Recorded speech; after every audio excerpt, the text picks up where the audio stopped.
The courtroom smelled like old wood and desperation. Sarah sat rigidly in the witness chair, her 11-year-old frame drowning in the oversized leather seat, her feet not quite touching the floor. She'd been coming to this place for 18 months, long enough to memorize the location of every scratch on the oak paneling, long enough to count the exact number of fluorescent lights overhead, 37, long enough to understand that this room was where grown-ups came to destroy each other while pretending it was about her.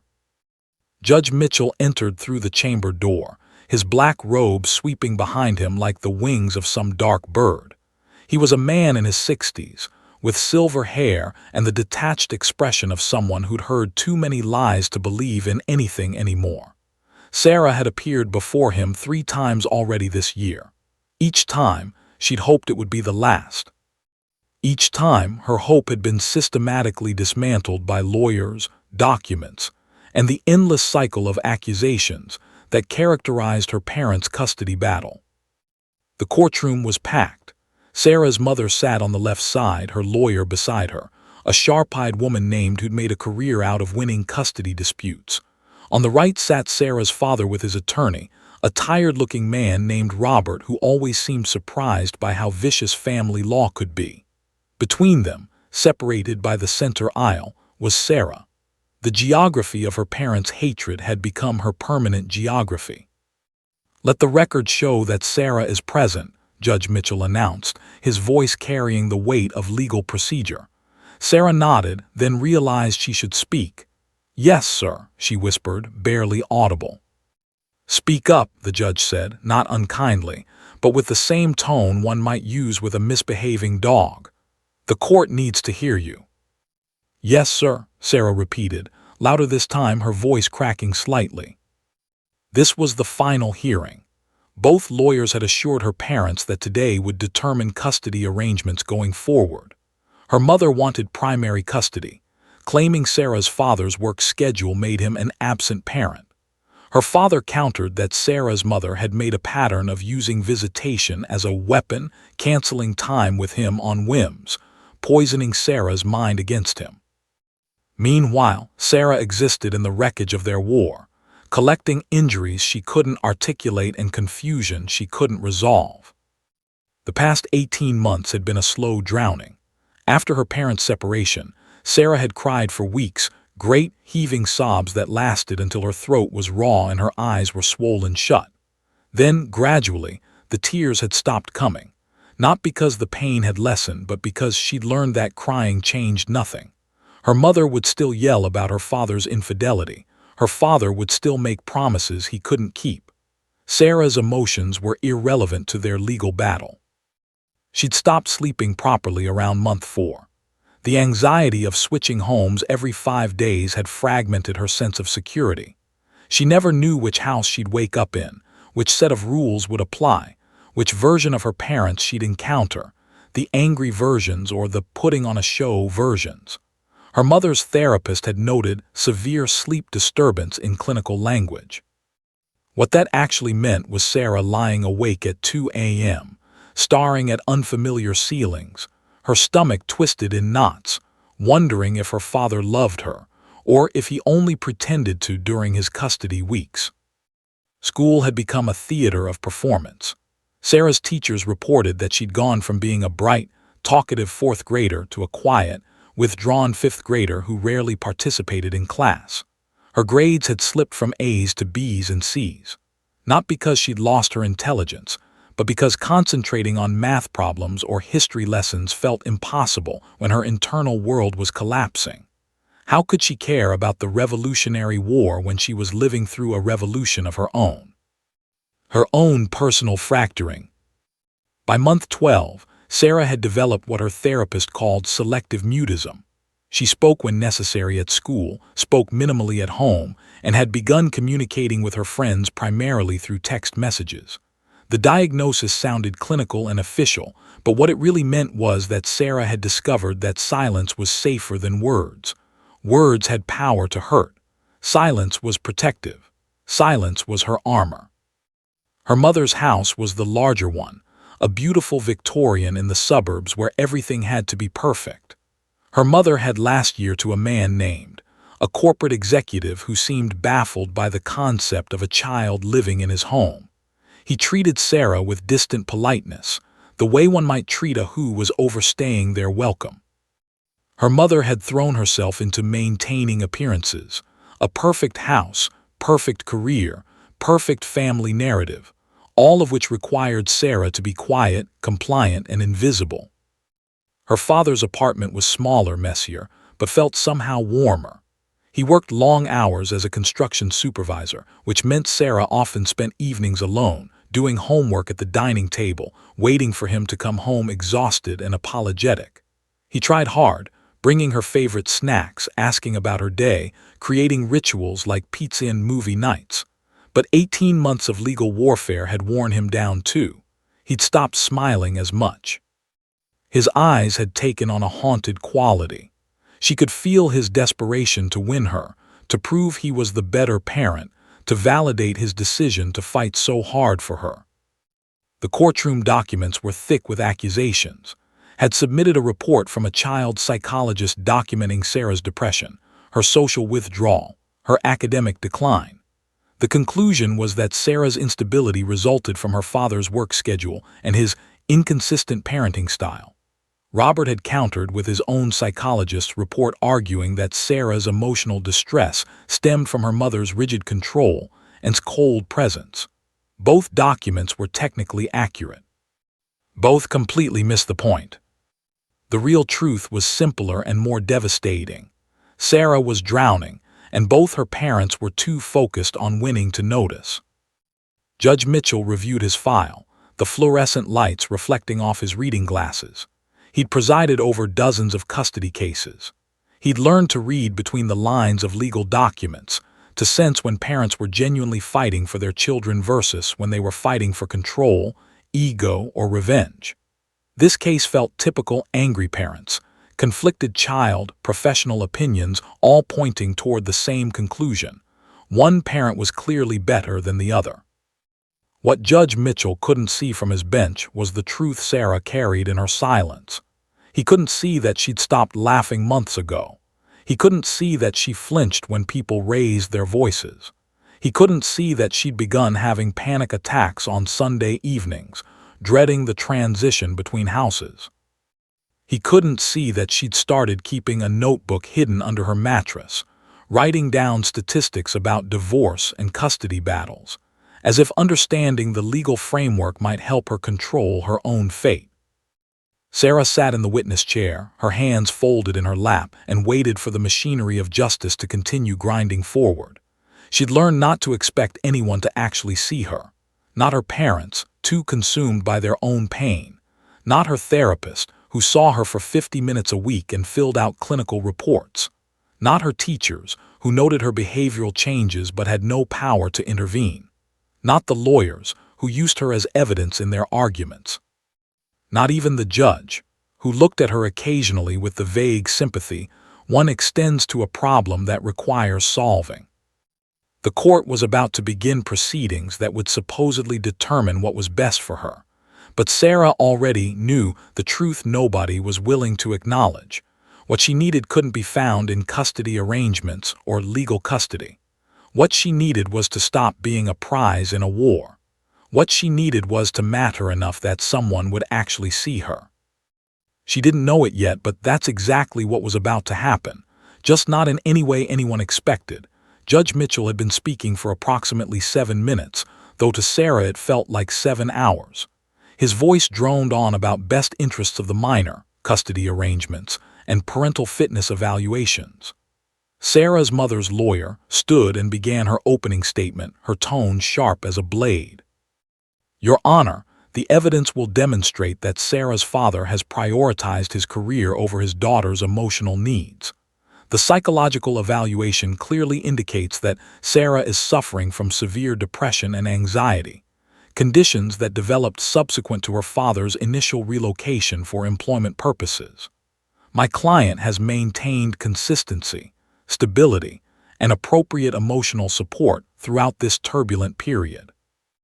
Robert stood next, his voice quieter but firm. "Your Honor, my client has been actively involved in his daughter's life despite the demands of his profession.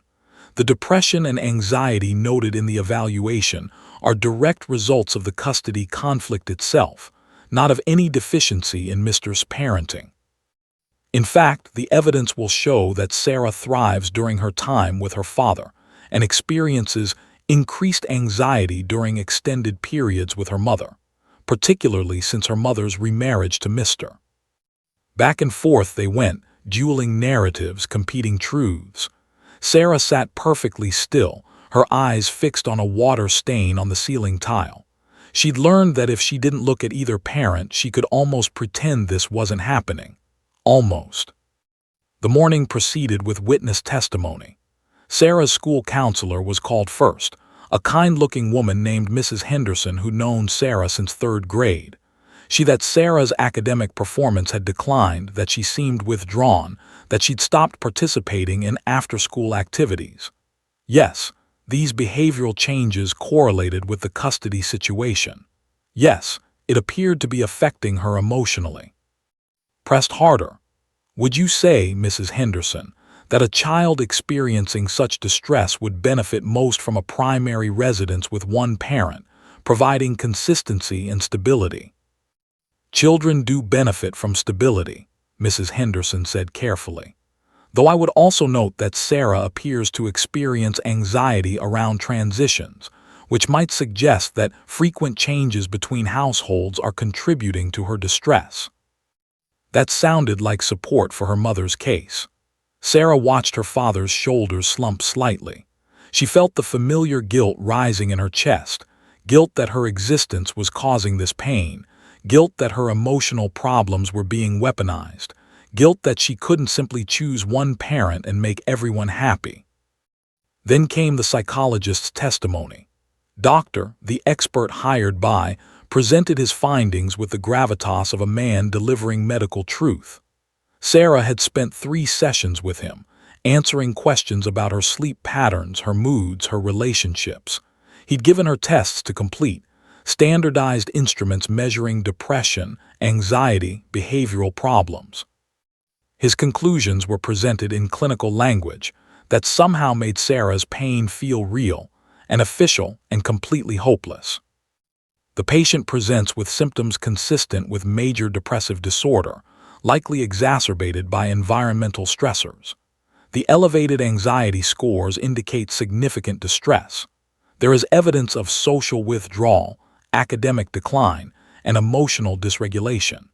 In my professional opinion, consistency and stability in a single primary residence would be therapeutically beneficial for this child. Thank you, doctor, said smoothly. No further questions. Robert stood to cross-examine, but his questions felt weak, almost desperate. Doctor, is it possible that the custody conflict itself is the primary source of Sarah's distress rather than any deficiency in either parent's care? Possible, doctor conceded, though the severity of the symptoms suggests underlying issues beyond simple environmental stress. It wasn't a victory. It was just a slight crack in an otherwise airtight case. The morning dragged on. Sarah's mother was called to testify. She sat in the witness chair, the same chair Sarah had occupied, and spoke eloquently about her daughter's needs. Yes, she'd noticed Sarah's emotional decline. Yes, she believed it stemmed from instability. Yes, she loved her daughter desperately and wanted what was best for her. She cried slightly, real tears that seemed to impress Judge Mitchell. Her lawyer had coached her well. Then Sarah's father. He spoke about his love for his daughter, about the time he tried to spend with her despite his work schedule, about how his job provided financial stability for both of them. He became emotional too, his voice breaking as he described the pain of the legal battle, of seeing his daughter suffer. But he seemed defensive and cross-examined him mercilessly, highlighting every missed event, every late pickup, every work obligation that had taken precedence over his daughter's needs. By midday, the courtroom had arrived at the conclusion wanted. Sarah's father was an absent parent, her mother was the stable choice, and Sarah's emotional problems would improve with primary custody going to her mother. Judge Mitchell was reviewing his notes when it happened. The courtroom doors, heavy oak doors at the back of the chamber, suddenly burst open. The bailiff, who'd stepped out briefly, wasn't there to stop whatever was coming through. A dog entered the courtroom. Not a small dog, a medium-sized golden retriever with a glossy coat that gleamed beneath the fluorescent lights. The dog moved with purpose and confidence, its collar catching the light, its pace steady and deliberate. For a moment, everyone froze in absolute shock. Dogs didn't walk into courtrooms. Dogs certainly didn't waltz past security protocols and official procedures. This was a violation of every courtroom rule. "Security," Judge Mitchell's voice cracked like thunder. "Remove that animal immediately." The bailiff rushed back in, face flushed with embarrassment. "Your Honor, I apologize, I just stepped out for 2 seconds." But then something extraordinary happened. Sarah's body went rigid. Not tense, rigid. Every muscle in her frame suddenly locked in place. Her eyes went impossibly wide, the irises dilating with an emotion so intense it seemed to transform her entire face. Her mouth opened silently, forming a shape that might have been a word or might have been a cry. The dog's ears perked up. Despite the chaos of Judge Mitchell's commands and the bailiff's approach and the general commotion of the courtroom, the retriever's head turned sharply toward the back of the room where Sarah sat. For a moment, girl and dog simply locked eyes. Then Sarah made a sound, barely audible, so quiet that only those sitting immediately nearby could hear it. A soft clicking sound produced from the back of her throat. Click, click, click. Like the sound of a tongue against the roof of the mouth, like a secret language, like a call that only one being in the world would recognize. The dog's entire body shifted. Its tail began to wag, not tentatively, but with complete recognition and joy. It padded directly toward the bailiff's approach, then past him, moving with the absolute confidence of a creature following an irresistible pull. "Stop that dog," Judge Mitchell commanded, his voice sharp with authority that somehow made no difference whatsoever. But Sarah's father stood up suddenly.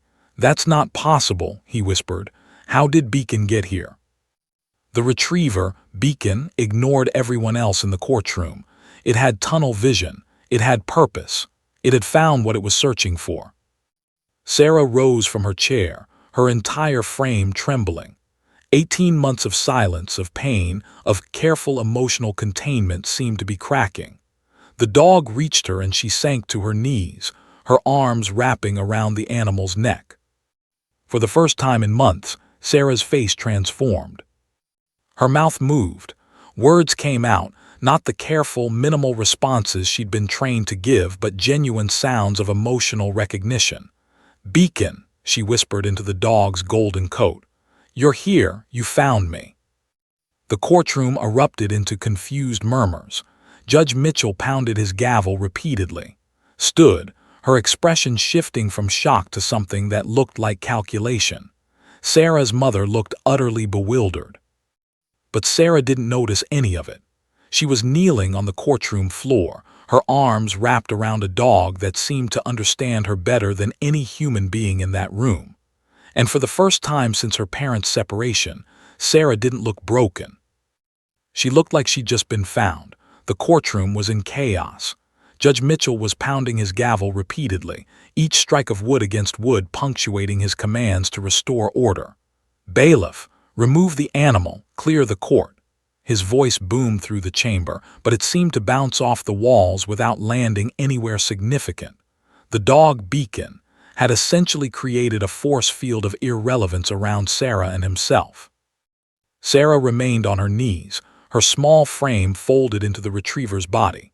18 months of careful emotional containment was visibly unraveling in real time. Her hands moved across Beacon's coat with the certainty of someone who'd touched this same dog thousands of times before, whose muscle memory recognized every contour and texture. She made sounds, not words exactly, but vocalizations of recognition, relief, something close to joy. The bailiff approached cautiously, uncertain how to remove a dog without disturbing the child who was now deeply embedded against its body. This situation hadn't been covered in his training manual. Judge Mitchell raised his hand, pausing his own commands. Even he seemed momentarily uncertain how to proceed. Sarah's mother stood, her face flushed with confusion and something that looked like indignation. "Your Honor, what is the meaning of this? Where did this dog come from? This is highly irregular." But Sarah's father had gone completely still. His hands gripped the edge of the table in front of him, his knuckles turning white. His eyes were locked on the dog with an expression of such complex emotion, fear, resignation, guilt, something else entirely, that it was clear he knew exactly what this meant. "Beacon," Sarah whispered again, her voice stronger now, more present than it had been in months. "You're here. You're really here." The retriever turned its head slightly to look at her, and that simple gesture, that moment of connection between girl and animal, seemed to shift something in the room's atmosphere. Judge Mitchell had opened his mouth to bark another command, but something stopped him. Perhaps it was a 30-year legal career providing enough wisdom to recognize when justice required observation rather than action. Perhaps it was simply human curiosity overriding procedural protocol. Whatever the reason, Judge Mitchell lowered his gavel and leaned back in his chair, watching. Sarah's trembling hands moved down Beacon's shoulders, checking him over as if verifying he was real and undamaged. "Are you okay? Are you hurt?"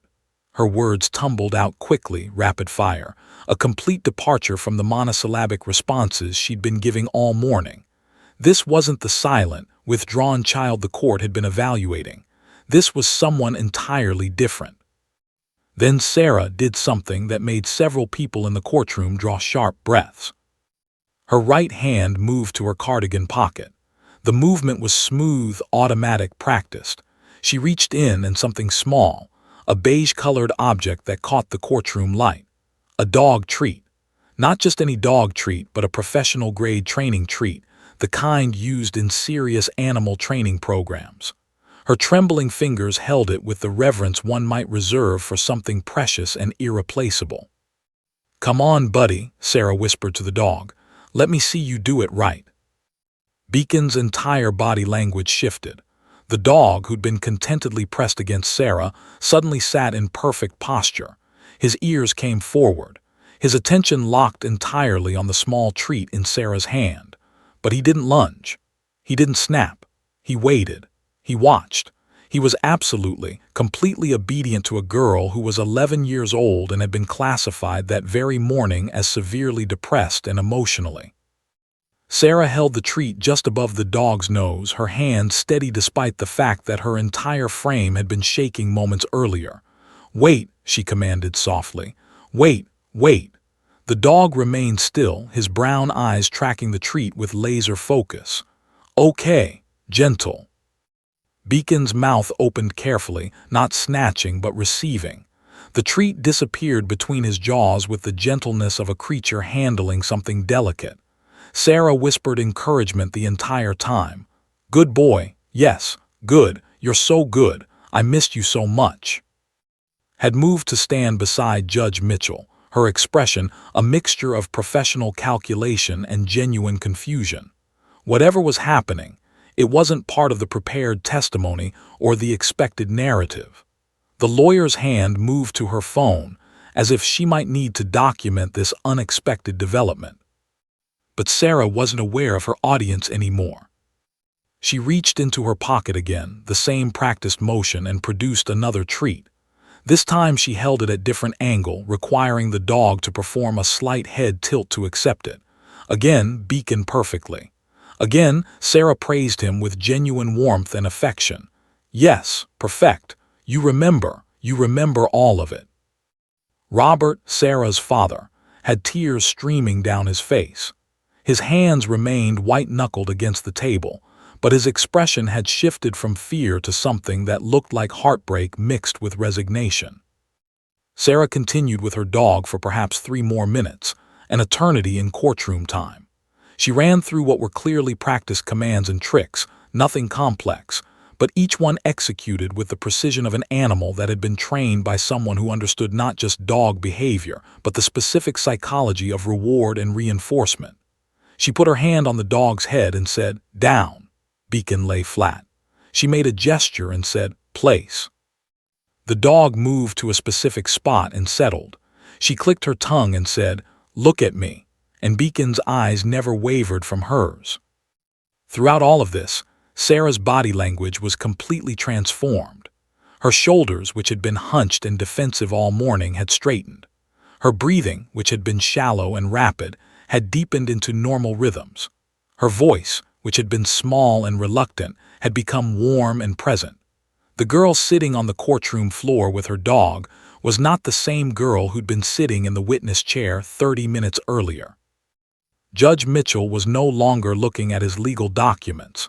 He was watching Sarah with an intensity that suggested he was witnessing something that transcended normal courtroom procedure. His eyes were narrowed, his expression thoughtful, as if pieces of a puzzle were shifting into new configurations. The final treat came from Sarah's pocket. She held it extended, and as Beacon approached to accept it, she wrapped her arms around the dog's neck, burying her face in his coat. Her shoulders began to shake slightly. She was crying, not the performed tears of the adults who'd that morning, but the genuine tears of a child who just experienced something she'd been missing. "I love you so much," she whispered into Beacon's fur. "I love you, thank you for finding me." The courtroom had gone completely silent. Even Judge Mitchell's gavel lay motionless beside him. The lawyers, the bailiff, Sarah's mother, everyone in that room seemed to recognize that they were witnessing something profoundly important, a moment where the truth, the real truth, had walked directly into their sterile proceedings and refused to be ignored. When Sarah finally looked up, her eyes were red, but her face was different. The depression, the anxiety, the emotional dysregulation that doctor had documented so thoroughly, it hadn't disappeared, but something fundamental had shifted. It was as if a light that had been switched off was now slowly returning to brightness. Judge Mitchell leaned forward, and when he spoke, his voice was different too. It was no longer the detached judicial tone of someone reading legal documents. It was the voice of a man who just realized that his entire understanding of this case required immediate and radical revision. "Where," he said slowly, "did this dog come from?" Everyone looked toward Sarah's father. In that moment, everything was about to change. All eyes in the courtroom turned toward Sarah's father. Michael sat frozen for a long moment, his hands still gripping the table, his face a landscape of conflict and resignation. Judge Mitchell's question hung in the air like a challenge that couldn't be dodged or deflected through legal maneuvering. "Your Honor," Michael began slowly, his voice carrying the weight of someone who'd been holding back a confession for a very long time. I need to explain something." Turned to Judge Mitchell with her professional objection already forming. "Your Honor, I move that this testimony be stricken from the record. There's been a clear disruption of courtroom protocol, and any statements made under these circumstances should be considered inadmissible." But Judge Mitchell raised his hand, silencing her. "Ms., sit down. Something significant has just occurred in my courtroom, and I intend to understand what it is." He turned back to Michael. "Mr., explain." Sarah remained on the floor with Beacon, her arms still wrapped around the dog's neck, but her attention had shifted slightly toward her father.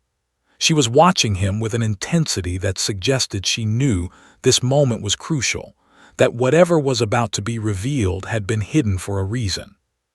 Michael took a deep breath. "Your Honor, approximately 14 months ago, I made a decision that I did not discuss with my ex-wife or her legal counsel. I believed it was in Sarah's best interest, but I also understood that it would be controversial." "Go on," Judge Mitchell commanded. "I contacted a certified emotional support animal trainer named David. I explained Sarah's situation, the custody conflict, her anxiety, her depression, her withdrawal from normal activities. I had 3 sessions with David where we discussed Sarah's specific needs, her personality, and what kind of animal intervention might be most beneficial. He recommended a golden retriever because of their natural empathy, their trainability, and their temperament. He said that if Sarah could be involved in training the dog, if she could have responsibility for another living creatures, it might give her purpose and connection. Robert, Sarah's father's lawyer, had begun frantically taking notes. He seemed to be processing this revelation in real time, understanding that his client was potentially either helping his case or destroying it, depending on how this narrative unfolded. I purchased Beacon from an ethical breeder, Michael continued, his voice becoming more steady as he moved into factual territory. David trained him extensively over a 6-month period, teaching him emotional support animal protocols, basic commands, appropriate behavior in public spaces. I then began bringing Beacon during my custody weeks with Sarah. I taught her the training techniques. I involved her in his care, his feeding, his exercise, his enrichment. Over the past 8 months, I've watched my daughter transform. You hid this from her mother, Judge Mitchell stated flatly. It wasn't a question. Yes, Your Honor, I did. I was concerned that if my ex-wife learned about the dog, she would use it against me in the custody proceedings. She would argue that I was manipulating Sarah, that I was using the dog as a bribe, that I was creating an unhealthy dependency. I knew she would fight me on it, and I was afraid of losing the arrangement that was helping my daughter heal. Sarah's mother stood abruptly. Your Honor, this is exactly what I'm talking about. This man is making unilateral decisions about our daughter's life. He's hiding things. He's manipulating her emotions.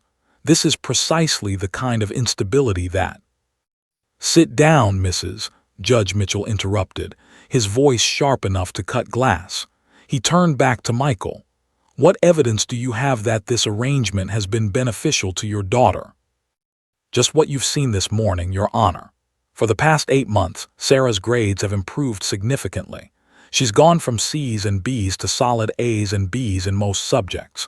Her teacher reported that she's become more engaged in class. She's rejoined her soccer team. She has a routine with the dog that gives her day structure and purpose. During weeks when she's not with me, when Beacon isn't present, she struggles more. But the days she knows she'll be seeing Beacon, her mood improves measurably. Judge Mitchell leaned back in his chair, his fingers steepled together. He glanced at Sarah, still kneeling on the floor with her arms around the dog. She looked up at her father with an expression that contained gratitude, relief, and something that looked like apology for the trouble this revelation was causing. Is that true, Sarah? Judge Mitchell asked. Do you feel better when you're with your father and with Beacon? Sarah hesitated. She'd been trained by the courtroom environment to give minimal, careful answers, but something about the morning's events had shifted her capacity for honesty. Yes, sir, she said, her voice small but clear. With Beacon, I have something to do. I have someone who needs me. When I'm taking care of him, I'm not thinking about the custody stuff. I'm not thinking about being sad. I'm just present. Present, Judge Mitchell repeated, seeming to roll the word around in his mouth as if testing its validity. Doctor, the psychologist who'd submitted his formal evaluation just that morning, shifted uncomfortably. Your Honor, while it's true that structured responsibility and animal companionship can be therapeutic, this does not negate the clinical symptoms I documented. The depression and anxiety are still present. They're simply being temporarily managed through behavioral distraction. But the child is happier, Judge Mitchell observed with the tone of someone pointing out something elementary that an expert had somehow overlooked. Happiness is not always the appropriate metric for psychological health, Doctor countered, his professional pride clearly engaged. Judge Mitchell's expression suggested he disagreed fundamentally with this position, but he didn't pursue it. Instead, he looked at Ms. Did you have any indication of this arrangement when you prepared your case? No, Your Honor. This information was not disclosed by opposing counsel, which is a violation of discovery protocols. My client deserved to know about this significant environmental factor before I made my recommendations and before this evaluation was conducted. She was right, technically. Michael had information, had failed to disclose, had operated outside the legal framework that was supposed to govern these proceedings. Could argue that he'd acted in bad faith, that he'd manipulated the system, that his deception was grounds for additional legal consequences. But Judge Mitchell wasn't looking at the legal violation. He was looking at Sarah. She'd stood up now, still holding Beacon's collar, and had moved to stand beside her father. It was the first time in 18 months that she'd voluntarily positioned herself close to him in public. It was the first time her body language had suggested that his presence was something she wanted rather than something she was obligated to endure. "This is manipulation," continued, pressing her advantage. "This is exactly the kind of unstable parenting I described in my opening statement. He's created an unhealthy dependency. If the dog wasn't present, Sarah would revert to her previous state of depression and anxiety. That's not healthy coping. That's avoidance." "Perhaps," Judge Mitchell said thoughtfully, "or perhaps what we have here is a child who was drowning in her parents' legal battle and whose father found a lifeline, admittedly through unconventional means, and threw it to her. Perhaps what we have here is a child who discovered that she's capable of nurturing, of providing care, of having purpose and connection. Perhaps what we have here is evidence that the custody arrangement I was being asked to make this morning is fundamentally wrong." He set down his pen and removed his reading glasses, rubbing his eyes as if the weight of what he just witnessed required physical adjustment. "Let me be clear about something," Judge Mitchell said, his voice carrying the authority of his position but also something more. The authority of someone who'd just seen through the complexity of a situation and recognized its core truth. "I don't care about discovery violations or legal technicalities at this moment. I don't care about who knew what or who failed to disclose what. What I care about is that a child who was presenting as severely depressed, anxious, and emotionally walked into my courtroom this morning, made contact with an animal and within minutes became a different person. I care about why that is and what it means for her future." He looked directly at Michael. "Tell me everything about this dog, mister, everything. Because I have a feeling that what I'm looking at isn't a manipulation or a violation of custody agreements. I have a feeling I'm looking at evidence that I've been reading this entire case wrong." Michael took a long breath, and when he began speaking, his voice carried the weight of something he'd been carrying alone for 14 months. Judge Mitchell settled back in his chair, gesturing for Michael to continue. Even remained silent, recognizing that this moment required attention, regardless of her professional objections. "It started about 14 months ago," Michael began. "Sarah was in the thick of her depression. I was getting her every other week, and during those weeks I would pick her up on Friday afternoons and she would barely speak to me. She'd do her homework, she'd eat dinner, she'd go to bed. We'd have no real connection. On Sundays, when I dropped her back at her mother's house, she'd seem almost relieved to leave. I was losing my daughter, Your Honor, and I didn't know how to stop it." He paused, his voice catching slightly. "I contacted a therapist myself, not to testify in court, but to understand how to help Sarah. The therapist suggested that what Sarah was experiencing was profound disconnection and loss of purpose. She recommended exploring whether animal companionship might help, specifically mentioning that responsibility for another living creature can be therapeutic for children experiencing depression and anxiety." Sarah remained standing beside her father, her hand still on Beacon's collar. She was listening intently, as if hearing this story for the first time, though she clearly understood its importance. "That's when I found David," Michael continued. "He's a certified emotional support animal trainer based about 2 hours from here. I had 3 consultations with him before I made any decisions. In those sessions, I described Sarah in detail, her personality, her interests, her anxiety patterns, her academic struggles. David explained that an emotional support animal isn't the same as a therapy dog. An ESA is an animal that provides comfort through companionship and presence. The relationship between the person and the animal is the therapeutic component. Judge Mitchell was taking notes now, his expression focused and serious. What specifically did Mr. recommend? He recommended a golden retriever. He explained that Goldens have natural empathy. They're highly trainable. They're generally large enough that their presence is grounding without being intimidating.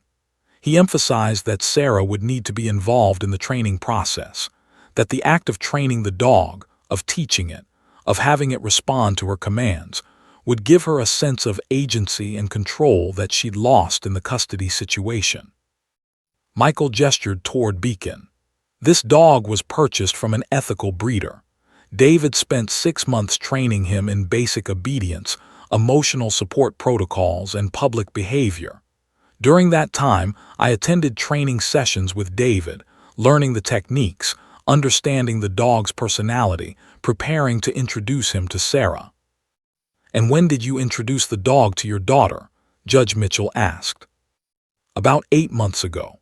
I told Sarah that I'd gotten a dog for my apartment, that he needed training and that I could use her help. She was skeptical at first. She didn't seem interested in much of anything. But I started teaching her basic commands and reinforcement techniques. I explained that Beacon was a working dog, that he had a job to do, and that his job was to help people feel better. Sarah's job was to teach him how to do his job well. Interjected, Mr. Were you not concerned about creating an unhealthy dependency, about using a dog as an emotional crutch? I was concerned, Michael admitted. But I was more concerned about watching my daughter disappear into depression, and I wanted to distinguish between healthy support and unhealthy dependency. That's why I involved Sarah in the training. That's why I taught her to understand what Beacon was doing and why he was doing it. The goal was never for her to become dependent on the dog. The goal was for her to understand that she had the capacity to help another living being, that she mattered, that she was capable, that her actions had positive consequences. He turned to Sarah. Tell the court what you do with Beacon during our time together. Sarah's voice was still small, but it had gained confidence. I feed him. I take him on walks. I do training sessions with him every morning and every evening. I make sure his water bowl is filled. I brush his coat. I teach him new commands. Dad and I keep a training journal where we write down what Beacon learned each day and what his progress is. A training journal, Judge Mitchell repeated, seeming to appreciate this detail. Yes, sir. David recommended it. He said that documentation helps track progress and gives the trainer, in this case, Sarah, a sense of accomplishment. I can show you the journal if you'd like. Sarah has been working with Beacon for 8 months. She's taught him approximately 30 commands and behavioral protocols. She understands canine behavior, reinforcement theory, and individual personality assessment. Michael's voice was becoming stronger now, more confident. I watched my daughter transform, Your Honor. Not overnight, not magically, but gradually, methodically, she came back to life. The anxiety didn't disappear, but it became manageable because she had something to focus on besides her own pain. The depression didn't vanish, but it became less consuming because she had a purpose. She was responsible for another living creature's. Sarah's mother stood again, her voice sharp with anger and hurt. He hid this from me. He made unilateral decisions about our daughter without consulting me. How is that appropriate parenting? How is that respecting a co-parenting relationship? Judge Mitchell held up his hand. Mrs., sit down. Your concerns are noted and we will address them, but I want to understand the full scope of what's happened here. Mr., continue. I kept it secret from Sarah's mother, Michael said, his voice steady despite the accusation, because I was afraid. I was afraid that she would see it as manipulation. I was afraid that she would use it as evidence against me in custody proceedings. I was afraid that if I told her, she would prevent Sarah from having the dog during her weeks, which would have disrupted the therapeutic relationship that was forming. I made a judgment call, Your Honor. I prioritized my daughters over legal protocol. "And the evidence of this improvement," Judge Mitchell asked, "beyond what we've seen this morning?" Michael nodded to Robert, who produced a folder. Sarah's school records. Her grades improved from a 2.8 GPA to a 3.7 GPA over the past 8 months. Her teachers submitted evaluations noting increased engagement and participation. Her attendance improved. She had 7 absences in the year before getting Beacon. She's had 1 absence in the 8 months since. Her soccer coach noted that she rejoined the team and is playing with confidence again. He continued, "I also have documentation from David, Sarah's trainer, confirming the training protocols and Sarah's progress. I have a detailed log of Sarah's behavioral changes during my custody weeks, documented by me, but also corroborated by her school counselor, Mrs. Henderson.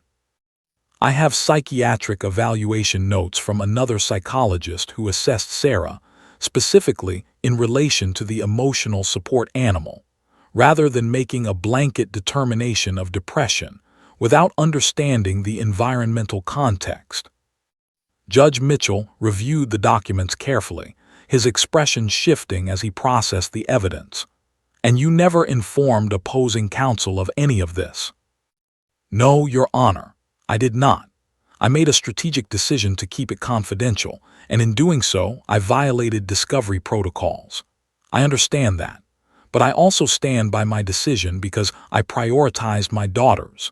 If I had disclosed this information, Sarah's mother would have attempted to prevent the arrangement, would have used it as evidence of parental instability, would have potentially damaged the therapeutic relationship that was helping my daughter heal." Sarah's mother made a small sound, something between a cry and a protest. "This is unconscionable. This is exactly the kind of manipulative behavior I've been describing." But Judge Mitchell wasn't looking at her. He was looking at Sarah, who stood beside her father with her hand on Beacon's collar, her posture open, her face visible and present for the first time that morning. "What I'm seeing," Judge Mitchell said slowly, "is not manipulation. What I'm seeing is a father who recognized his daughter was suffering and found an unconventional solution. What I'm seeing is a child who came to life the moment she made contact with the animal that represents her recovery. What I'm seeing is evidence that the custody arrangement I was about to order this morning would have been fundamentally wrong." He set down his pen. "Mrs., I have a question for you. During your weeks with Sarah, did you notice any improvement in her condition?" Sarah's mother hesitated. Her lawyer leaned over and whispered something to her, but she waved him away. "No," she said quietly. "She remained withdrawn, anxious, but I attributed that to her mental health issues, not to anything I was doing wrong." "Did you ever ask her specifically what might help her feel better?" Judge Mitchell pressed. I took her to therapy. I followed the therapist's recommendations." "But did you ask your daughter?" The question hung in the air, unanswered. Judge Mitchell turned back to Michael. "Mister, you made an extraordinary choice. You operated outside legal channels, information, but you did it to help your child. That's a profound distinction, and it's one that this court is going to carefully consider as we determine the proper custody arrangement going forward." He looked directly at Sarah. "Because whatever happens in this courtroom, whatever legal decisions I make, one thing is now abundantly clear. This girl needs that dog, and she needs the parent who understood that." Courtroom had shifted. The energy that had been controlled and orderly that morning had transformed into something more raw, more honest, more dangerous to everyone's carefully constructed narratives. Judge Mitchell removed his glasses and rubbed his eyes again, a gesture that suggested the weight of what was unfolding was significant enough to require physical processing. "Mrs., Judge Mitchell said, his voice measured but with an edge underneath it, "I want to go back to my previous question, and I want you to answer it directly. Did you ever ask your daughter what might help her feel better?" Sarah's mother shifted uncomfortably in her chair. Her lawyer put a restraining hand on her arm, but the woman seemed determined to respond anyway. "Your Honor, I did everything I could for my daughter. I enrolled her in therapy. I tried to provide a stable, structured environment. I worked with the therapist on her recommendations. That's not an answer to my question, Judge Mitchell interrupted gently but firmly. Did you ask Sarah directly? Did you sit down with your daughter and ask her what she needed? There was a long silence. Sarah's mother's eyes filled with tears, but they seemed to be tears of frustration rather than remorse. I thought the therapist was the appropriate professional to address those issues. I thought I was supposed to follow expert recommendations. I see, Judge Mitchell said. He turned to face the therapist, doctor, who was still seated in the courtroom.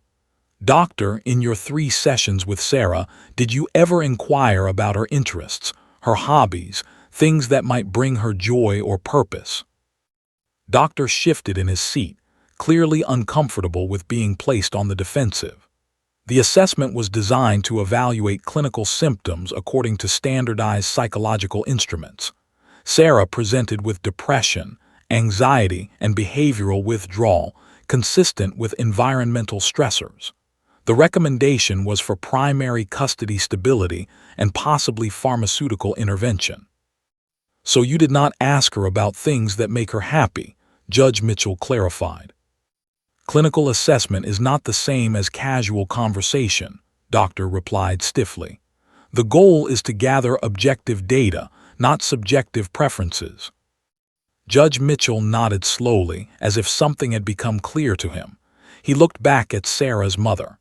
Mrs., when your daughter was with you these past 8 months, what did you observe about her emotional state?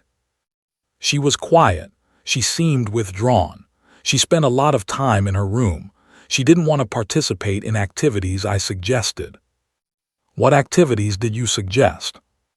I encouraged her to join clubs at school. I suggested we go to movies together. I thought about enrolling her in art classes because she used to enjoy drawing. Did she express interest in any of these activities? Not particularly. She seemed resistant to everything I proposed. Judge Mitchell leaned forward. Mrs., it occurs to me that during the exact period when Mr. was introducing an emotional support animal into Sarah's life and watching her transform, you were observing increasing withdrawal and disconnection. Do you understand what that suggests? No, I don't follow. It suggests that your daughter was living 2 different lives. During weeks with her father, she was engaged, purposeful, connected to something meaningful. During weeks with you, she was isolated, anxious, returning to the same patterns of depression that had characterized her life before the dog appeared. The difference wasn't in the child. The difference was in the environment and what each parent was providing. Sarah's mother's face had gone pale. Her hands trembled slightly. Are you saying this is my fault, that my parenting caused her depression? I'm saying, Judge Mitchell replied carefully, that you were so focused on managing your daughter's symptoms, on finding the right therapist, following expert recommendations, maintaining structure and stability, that you failed to actually see your daughter. You failed to recognize that she was drowning in the custody conflict itself. You failed to ask her what she needed. And when your ex-husband found a way to help her, you weren't aware of it because you weren't paying close enough attention. It was a harsh judgment, delivered without malice but with unmistakable clarity. Sarah's mother put her face in her hands and her shoulders began to shake. Her lawyer placed a hand on her back but said nothing. There was nothing to say. The truth had been spoken and it couldn't be unspoken. Sarah, standing beside her father with her hand on Beacon's collar, watched her mother with an expression of complicated emotion. She wasn't triumphant or vindicated. She looked sad, as if she'd known all along that her mother's love was real but insufficient, that her mother's efforts were earnest but misdirected, that the distance between them had grown not because her mother didn't care, but because her mother had never truly understood what was happening. Judge Mitchell turned his attention to Mrs. Henderson, Sarah's school counselor. Ms. Henderson, you earlier that you noted behavioral changes in Sarah, withdrawal, academic decline, social isolation. During what did you observe these most significant changes? Mrs. Henderson consulted her notes. The withdrawal was most pronounced from approximately 7 months ago until about 3 months ago. At that point, I began noticing a gradual shift. Her participation increased. Her grades improved. She seemed more present in class. I wasn't sure what had changed, but I noted the improvement in her file. 3 months ago, Judge Mitchell repeated. That would be approximately 5 months into Mr.'s introduction of the emotional support animal, so the timing correlates with the dog's presence in Sarah's life. Yes, Your Honor. Now that you mention it, the timeline aligns. Judge Mitchell looked at Sarah's therapist with a question in his expression. Ms. Henderson, did you inform Sarah's mother about these improvements? I mentioned them in our parent-teacher conferences. I noted that Sarah's engagement had increased and her grades had improved, but her mother seemed to attribute the changes to the therapy Sarah was receiving. You didn't tell her mother anything about a dog. Sarah's mother never asked about specific factors contributing to the improvement. She seemed satisfied that Sarah was making progress. Judge Mitchell sat back in his chair, processing the pattern that had emerged. Sarah's mother had been receiving information, evidence that her daughter was improving, but she hadn't connected the dots. She hadn't asked questions. She hadn't investigated. She'd simply accepted the improvement as validation that her approach was working. Your Honor, Robert stood. I'd like to submit into evidence Mr.'s training documentation, the school records, and Mr.'s behavioral observations as corroborating evidence of the therapeutic benefits Sarah has experienced from the emotional support animal. Judge Mitchell nodded. Accepted. Ms., do you have questions for Mr.? Stood, but her energy had shifted. The case that had seemed so clear that morning, a child suffering from paternal neglect requiring maternal stability, had transformed into something far more complex. Mr., you understand that you violated discovery protocols by withholding information about the dog. Yes, ma'am, I do. You understand that this could be considered grounds for sanctions or other legal consequences. Yes, ma'am, I understand that and I accept that consequence, but I still stand by my decision. Seemed to wrestle with her next question. Finally, she asked, Mr., at any point did you consider that your ex-wife might have valid concerns about this arrangement, that she might want to be involved in decisions about her daughter's care? Michael took a long moment before answering. I did consider it, and I want to be honest with you. I made a strategic decision not to tell her because I was afraid she would stop it. I was afraid she would use it against me in custody proceedings. That was wrong. I should have trusted that if I explained the situation properly, she would understand that it was beneficial for Sarah. But I didn't have that trust, and I made a decision based on fear rather than good faith co-parenting. His honest acknowledgement seemed to catch everyone off guard, nodded slowly. No further questions, she said quietly. Judge Mitchell then looked directly at Sarah's mother. Mrs., I have a question for you, and I want you to think carefully before answering. What do you think your daughter needs most right now? Sarah's mother, still pale and shaken, looked at her daughter. For the first time that day, mother and child made direct eye contact. She needs. Sarah's mother's voice trembled. She needs to be happy. She needs to feel like she matters. She needs to feel safe. And where is she most likely to feel those things? The question was cruel in its clarity, but it was also necessary. Sarah's mother's face crumpled as she recognized the answer. With her father, and with the dog. Judge Mitchell nodded. I believe you're right. The courtroom was silent except for the sound of Sarah's mother crying quietly.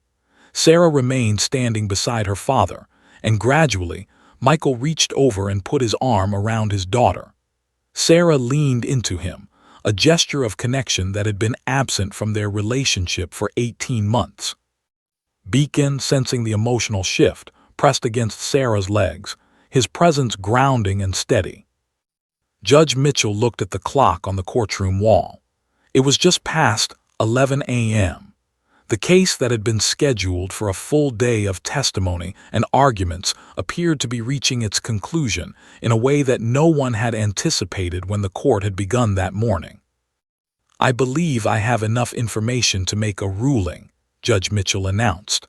"But before I do, there is one more person I want to hear from." He looked directly at Sarah. "Sarah, I would like you to tell this court in your own words what you need to be okay." Sarah froze. Her hand, which had been resting on Beacon's collar, went rigid. The request to speak directly to the court, to articulate her own needs and experiences, seemed to terrify her more than anything that had happened that morning. She looked up at her father, then at her mother, then back at Judge Mitchell. Her mouth opened and closed without sound. "It's okay," Judge Mitchell said, his voice surprisingly gentle for a man wielding judicial authority. "You can speak freely here. This is your life we're discussing. You deserve to be heard. Can you come up here to the witness stand?" Robert stood and guided Sarah toward the front of the courtroom.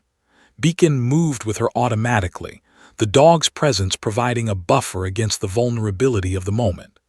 Judge Mitchell allowed the dog to remain nearby, understanding now that Beacon was more than an animal. The dog was Sarah's anchor, her translator, her evidence that she was capable of being loved and valued. Sarah sat in the witness chair, the same chair she'd occupied hours earlier, looking small and defeated. But she was different now. She was still frightened, but there was something else present, a fragile determination, the recognition that this moment mattered. "Sarah," Judge Mitchell said carefully, "I want you to tell me about your life before Beacon arrived. What was it like for you?" Sarah's hands trembled in her lap. Her voice, when it came, was barely above a whisper. "It was scary. I didn't know what was happening. Mom and Dad kept fighting about me, and I didn't understand why I was the problem. I thought maybe if I was quiet, if I was good, if I didn't cause any trouble, they would stop fighting. But they didn't stop. They just kept fighting, and it was like I was invisible but also the center of everything at the same time." She paused, gathering words from somewhere deep inside. "I didn't sleep much. Every Sunday night I would get this feeling in my stomach like something bad was going to happen. I would cry, but I tried to hide it because I didn't want my mom to think my dad was making me sad, and I didn't want my dad to think my mom was the problem. So I just swallowed it. I just pushed everything down." Judge Mitchell was taking notes, but he was also watching Sarah with an expression of careful attention. "What happened to your schoolwork?" "I couldn't concentrate. Ms. Henderson would ask me questions in class, and I would panic because I had no idea what the answer was. I felt like my brain was full of static, like I couldn't think about anything except the custody thing. I would read a page in my textbook and realize I had no idea what I'd just read because I was thinking about the custody stuff. My grades dropped because I couldn't exist in school when my mind was somewhere else entirely." "And your friends?" Judge Mitchell asked gently. "I stopped going places. My mom would ask me to go to birthday parties or sleepovers, and I would say I was sick. My friends stopped inviting me because they thought I didn't want to be their friend anymore. But it wasn't that. I couldn't pretend to be happy. I couldn't pretend everything was fine. And I didn't know how to explain to my friends that my parents were fighting about me in a courtroom, so I just disappeared." Sarah's eyes filled with tears, but she didn't stop talking. It was as if a dam had broken and years of silence were finally pouring out. "I started thinking about how much easier it would be if I wasn't here. Not like I wanted to die, but like, if I disappeared, maybe my parents would stop fighting. Maybe then they could just focus on their own lives instead of arguing about me all the time. I remember one night I was lying in bed and I thought, what if I just ran away? Would that fix anything? And then I realized that running away would probably just make them fight more, so even that wouldn't work." Her voice cracked with emotion. "I felt like there was no solution. I was trapped. Whatever I did, whatever I felt, whatever I needed, it didn't matter because I was just the object of their fight. I wasn't a person. I was a thing they were fighting over." Sarah wiped her eyes with the back of her hand. Judge Mitchell silently handed her a tissue box from his bench. She took one gratefully. And then Dad brought Beacon home, she continued, her voice becoming slightly steadier. At first, I didn't want anything to do with the dog. I thought it was another problem, another thing that would make everything more complicated. But then Dad explained that Beacon needed me. He said the dog was learning and my job was to teach him, and if I did it well, Beacon would get better and better at his job. What was his job? Judge Mitchell asked. To make people feel better, to be present with them, to give them something to focus on besides their own pain, and I realized that I could do that I was capable of doing something important, that I mattered. Sarah looked down at her hands. Every morning when I woke up at Dad's house, Beacon would be there and he would be excited to see me. Not because I was winning some custody battle, not because I was a prize or a problem, but just because he was happy I existed. And then I would feed him and I would work with him on training and I would see him get better and better at what I was teaching him. And that made me feel like maybe I was good at something. Maybe I wasn't broken. She glanced at her mother, then back at Judge Mitchell. With Mom, during those weeks I would come home and nobody needed me. Nobody asked me to do anything important. I would try to do my homework and I would try to be good, but there was nothing that made me feel like I mattered. And I would start feeling the same way I felt before, like I was just taking up space, like I was the problem that everyone had to deal with. Sarah, Judge Mitchell asked carefully, if I order that you spend most of your time with your father, do you understand that means less time with your mother? Sarah's eyes filled with fresh tears. I know, and I don't want to hurt Mom. I love Mom, but I can't keep living like I've been living. I can't keep being split in half. I can't keep feeling like I'm responsible for making both of them happy. I need to be somewhere that I feel like I belong. I need to be somewhere that I have a purpose. I need Beacon and I need Dad, and I need to know that's okay to need those things. She turned to look directly at her mother. I'm sorry, Mom, I know this is hard, but I can't breathe when I'm trying to make you both happy, and Beacon needs me, Dad needs me, and I matter to them. That has to be enough. The courtroom was completely silent.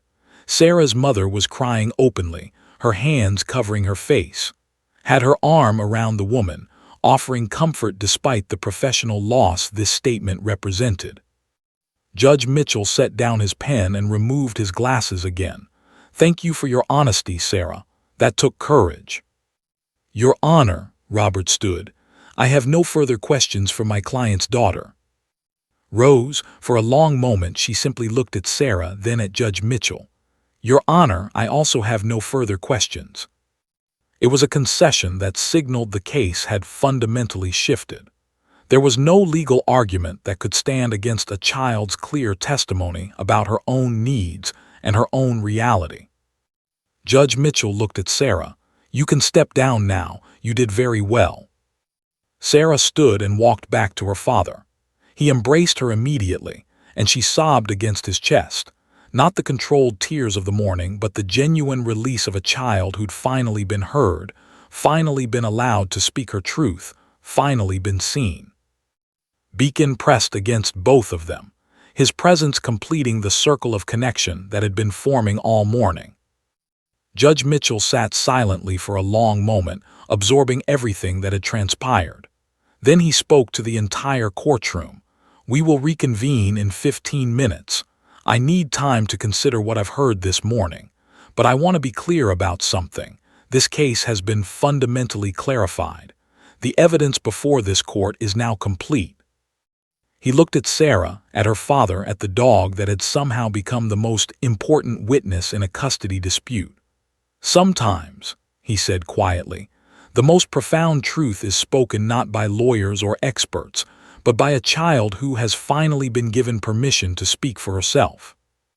The gavel came down, and the courtroom erupted into quiet conversation, but everyone understood. The outcome of this case had just been decided, not by legal argument or strategic maneuvering, but by the simple, devastating truth of a girl who had finally found her voice. The courtroom reconvened 40 minutes later. Judge Mitchell had used the time to review his notes, to read through the documentation Michael had provided, and most importantly, to sit with the weight of what he'd witnessed that morning. He'd been a judge for 30 years, had presided over hundreds of custody cases, had made determinations that shaped countless lives. But rarely had a case shifted so fundamentally in a single morning, from what appeared to be a clear custody dispute to something far more complex and far more human. Sarah sat between her parents now, a remarkable change from the morning's seating arrangement. Her mother, having agreed to it, had asked to sit beside her daughter. Sarah held Beacon's collar with one hand and her mother's hand with the other, a gesture of connection that suggested she hadn't stopped loving her mother, only recognized that love wasn't enough to override her own fundamental needs. Judge Mitchell took his position on the bench. The courtroom had filled again. Word had spread among the court staff about the unusual morning's proceedings. People lingered in the gallery out of genuine curiosity about what judgment would emerge from this extraordinary case. "This court," Judge Mitchell began, his voice carrying the formal weight of legal pronouncement, "has heard extensive testimony this morning regarding the custody and care of Sarah. This court has reviewed documentation from educators, medical professionals, and family members. This court has observed the child in question and has been privileged to hear her speak directly about her own needs and experiences." He adjusted his papers on the bench. "I want to be clear that this ruling does not minimize the genuine love that both parents have for their daughter. Both Ms. and Mr. care deeply about their childs. However, caring about a child and understanding a child are not always the same thing. And caring about a child while also being consumed by conflict with the other parent creates a situation where the child becomes collateral damage in an adult conflict, regardless of the parent's intentions." He looked directly at Sarah. "This child has made it abundantly clear what she needs to thrive. She has articulated, with remarkable honesty and courage, the impact that the custody conflict has had on her emotional development. She has also demonstrated the profound therapeutic benefit she experiences from consistent care, from responsibility, from feeling valued and necessary." Judge Mitchell turned to address the entire courtroom. "This court finds that the introduction of an emotional support animal into Sarah's life, while unconventional and conducted outside of normal legal protocols, has produced measurable, documented benefits to her emotional, academic, and social. This court further finds that the parent who facilitated this arrangement, while technically violating discovery protocols, did so with the child's best interests as the primary motivation." Stood, perhaps preparing to object, but Judge Mitchell raised his hand. "Let me complete my ruling, Ms. This court rules as follows," he continued. "Primary custody of Sarah is awarded to Michael, effective immediately. Sarah will reside with her father as her primary residence. She will attend school in his school district. She will maintain her current therapeutic relationships and her emotional support animal arrangement." Sarah's father squeezed his daughter's hand. Tears streamed down his face, but his expression was complicated, relieved but also conscious of the pain this decision caused. "However," Judge Mitchell continued, "this custody arrangement is not punitive to Ms. This court recognizes that she has also suffered in this conflict. Therefore, Ms. shall have extended visitation every weekend, from Friday afternoon through Sunday evening. Additionally, Ms. shall have 2 weeks during the summer, 1 week during the winter holidays, and significant time during spring break and other school breaks." He looked directly at Sarah's mother. "The goal of this arrangement is not to exclude you from your daughter's life. The goal is to provide consistency and stability as the primary framework, with continued meaningful access to your daughter. You will not lose your child. Your relationship with your daughter will change in structure, but it need not diminish in substance." Sarah's mother was crying, but she was nodding, seeming to accept the wisdom of the ruling even as it delivered a form of loss. "Furthermore," Judge Mitchell continued, "this court orders that Ms. engage in co-parenting counseling with Mr. The goal of this counseling is to develop healthier communication patterns and to create a co-parenting relationship that prioritizes Sarah's needs above adult conflict." This court also orders that Ms. participate in family therapy sessions with Sarah, specifically focused on understanding her daughter's emotional needs and the therapeutic role that the emotional support animal plays in Sarah's life. He turned to address Sarah's father directly. Mister, while I understand your motivations, you must understand that your ex-wife is Sarah's mother and deserves to be included in significant decisions regarding their daughter's care. The secrecy, while perhaps strategically sound, was ethically questionable. This court expects that going forward, you will communicate openly and honestly with Ms. about Sarah's needs and her progress. The goal is not to win against your ex-wife. The goal is to partner with her in raising your daughter effectively. Michael nodded, understanding the rebuke and accepting it. Additionally, Judge Mitchell continued, this court acknowledges the role that the emotional support animal has played in Sarah's recovery. Therefore, this court specifically protects Sarah's access to Beacon during her time with Ms. Ms. is ordered to facilitate the dog's presence during her visitation periods. If transportation is an issue, the parents will work together to address it. The emotional support animal is not a bargaining chip or a point of contention. The animal is part of Sarah's therapeutic ecosystem, and both parents will support its presence in her life. He paused, allowing the weight of these determinations to settle in the courtroom. This court also recommends that Ms. receive her own individual therapy to process the feelings of loss and inadequacy that have emerged through these proceedings. It is not your fault that your daughter needs her father and her dog more than she needs your home during the primary weeks. But it is your responsibility to work through those feelings in a healthy way so that you can be present and supportive during your time with your daughter. Judge Mitchell set down his papers and addressed the courtroom more broadly. I want to speak to something larger than this specific case. In custody disputes, we often focus on legal arguments, on documented evidence, on expert opinions. But what we sometimes forget is that the child at the center of these disputes has expert knowledge of their own needs. Sarah knew what she needed. She couldn't articulate it in clinical language or legal terminology, but she knew.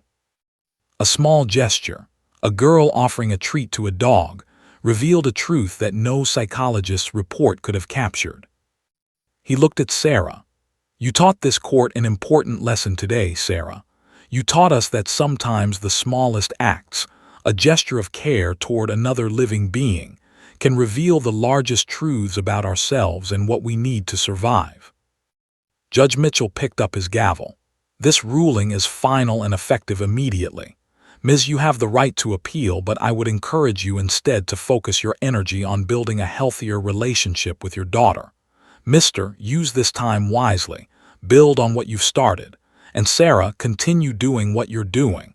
Continue caring for Beacon. Continue letting yourself be cared for by the people who love you. That's not weakness. That's wisdom. He brought down his gavel with a decisive sound that seemed to close not just this legal proceeding, but an entire chapter of Sarah's suffering. 3 hours later, Sarah walked out of the courthouse between her parents. Her father held her right hand. Her mother held her left. Between them walked Beacon, his collar gleaming in the afternoon sunlight, his presence providing grounding and connection. Sarah looked up at her mother. "Thank you for coming with me," she said quietly. Her mother squeezed her hand. "I'm sorry it took me so long to see what you needed," she replied, her voice thick with emotion. "But I'm going to do better, I promise." Sarah's father put his arm around both of them, mother and daughter and dog, an awkward but genuine embrace. "We're going to figure this out," he said, "all of us together." That evening, Sarah sat at her father's apartment with her homework spread in front of her, Beacon resting his head on her lap. She'd won the custody case, but it didn't feel like winning. It felt like finally being understood. It felt like finally being allowed to be herself. A girl who needed her father, who needed her dog, who needed to feel like she mattered. She opened her training journal and wrote the day's entry. "Beacon and I had the biggest day of our lives today. We went to court, and the judge told everyone that our work together matters. The judge said that a small gesture, me giving Beacon a treat, showed the truth that nobody could see before. I used to think that my parents fighting was my fault. I used to think that if I was just better or quieter or less of a problem, it would all stop.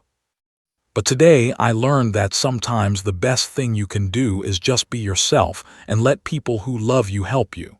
Beacon didn't fix my life, but Beacon showed me that I was worth fixing, and that makes all the difference. She closed the journal and hugged her dog. For the first time in nearly 2 years, Sarah fell asleep without anxiety twisting in her stomach. For the first time, she felt safe. For the first time, she felt home. A small gesture, a girl offering a treat to her dog in a sterile courtroom, had revealed a truth that changed everything. It had shown a judge that justice isn't always about determining who was right and who was wrong. Sometimes justice is about recognizing what a person needs and having the courage to protect it, regardless of how unconventional that protection might be. And sometimes, the most powerful voice in a courtroom belongs not to the lawyers or the judges or the experts, but to a child who has finally been given permission to speak for herself. Sarah had been heard, and that hearing had set her free.